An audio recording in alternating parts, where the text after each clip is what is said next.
தமிழ்நாட்டில் தென்மேற்கு பருவமழை முன்கூட்டியே தொடங்க உள்ளதாக வானிலை ஆய்வு மையம் கூறியுள்ள நிலையில் சென்னை உள்ளிட்ட பல்வேறு இடங்களில் தொடர்ந்து மழை பெய்தது.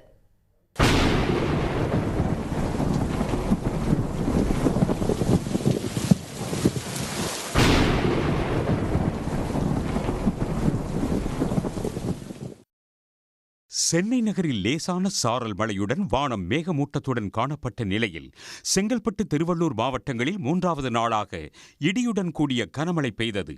தாம்பரம், குரோம்பேட்டை உள்ளிட்ட இடங்களில் சாலைகளில் மழைநீர் தேங்கியதால் வாகன ஓட்டிகள் அவதி அடைந்தனர்.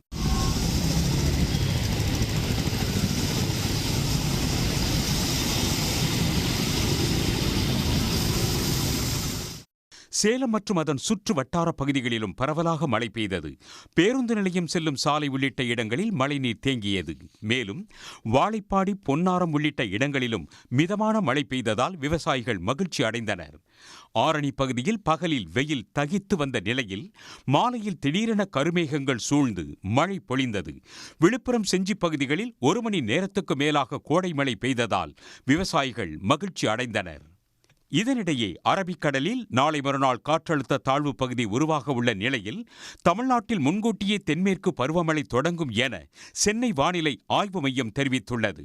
வரும் 28ஆம் தேதிக்கு பிறகு தென்மேற்கு பருவமழை எதிர்பார்க்கப்பட்ட நிலையில் தற்போது வானிலை மாற்றத்தால் 24 அல்லது 25ஆம் தேதியே தமிழ்நாட்டில் தொடங்கும் என கூறியுள்ளது. உடனுக்குடன் செய்திகளை தெரிந்து கொள்ள சன் நியூஸ் பெல் ஐகானை கிளிக் பண்ணுங்க.